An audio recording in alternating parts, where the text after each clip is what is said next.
Ouais l'équipe, salut à tous, j'espère que vous allez bien. Je fais cette petite vidéo car juste avant, j'étais en live sur ma chaîne YouTube pour débriefer le match du Paris Saint-Germain contre le Nîmes Olympique. Puis, mon live a coupé. Donc, je ne sais pas pourquoi, je n'ai pas pu le relancer. Donc, c'est pour ça que je fais cette petite vidéo pour compléter ce que je disais dans mon live. Donc, le match s'est terminé il y a quelques minutes. Victoire du Paris Saint-Germain 3-0 contre le Nîmes Olympique. Une équipe nîmoise dernière au classement, 20e, qui file tout droit en Ligue 2, même s'il reste encore pas mal de journées pour que les Nîmois se sauvent de la relégation. Mais 3-0 les amis, c'est un score assez léger tout de même.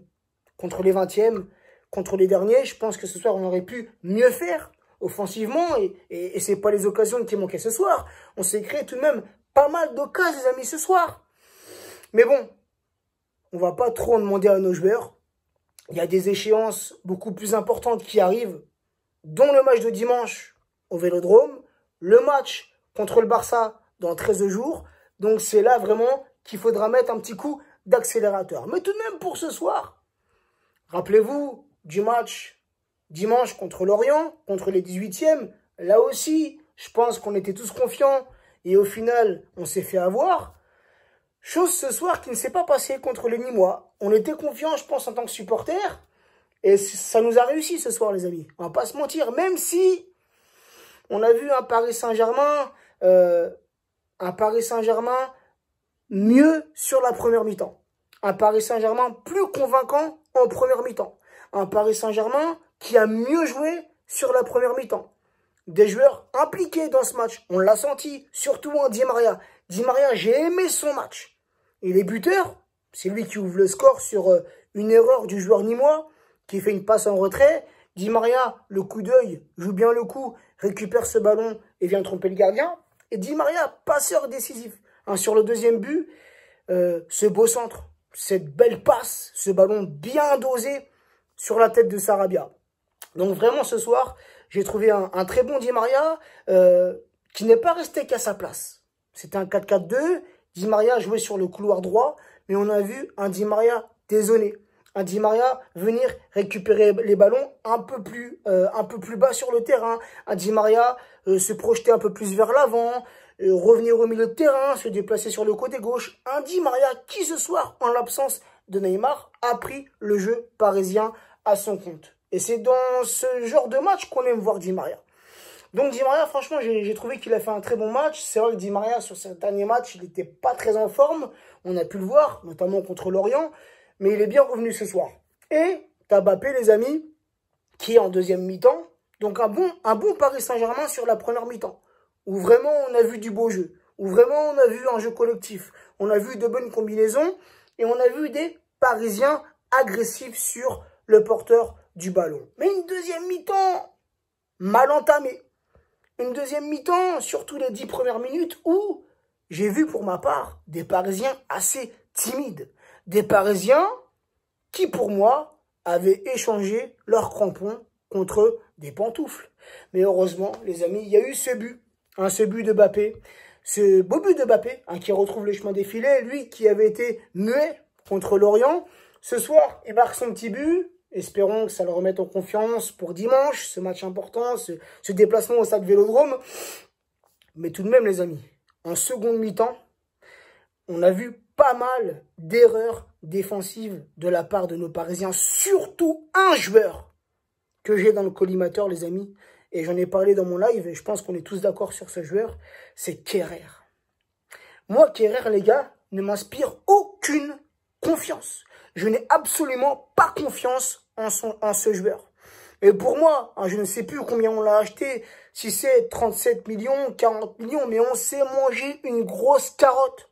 Depuis qu'il est chez nous, Kehrer n'a pas progressé. Kehrer fait un nombre d'erreurs incalculables.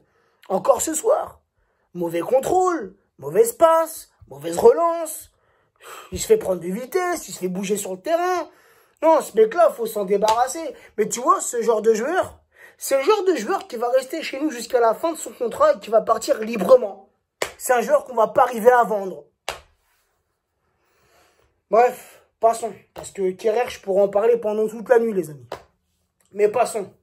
Mais tout de même, comme je l'ai dit, hein, en seconde mi-temps, si en face de nous, parce que les Nîmois n'ont pas été très adroits, mais si sur cette deuxième mi-temps, en face de nous, ça aurait été des attaquants lillois, ou des attaquants lyonnais, ou des attaquants monégasques, je peux vous dire qu'on s'en serait pris des buts en deuxième mi-temps.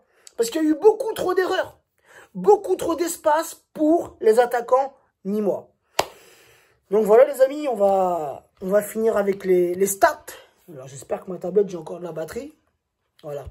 On va finir avec les stats. J'avais commencé à les donner dans mon live, mais comme ça a coupé. Donc pour ce match les amis, au niveau de la possession, le Paris Saint-Germain, 66% de possession sur ce match, contre 34% de possession pour les Nîmois.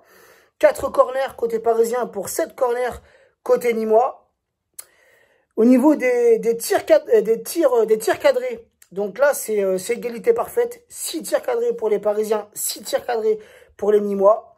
Il y a eu 3 hors-jeu pour les Parisiens, un seul hors-jeu pour les Nîmois. Au niveau des précisions de passe, 91% de précision de passe pour les Parisiens, soit un total de 654 passes réussies sur 718. Et côté nîmois, c'est 84% de précision de passe, soit 298 passes réussies sur 354. Au nombre de centres, 17 centres pour les Parisiens, 22 centres pour les Nîmois.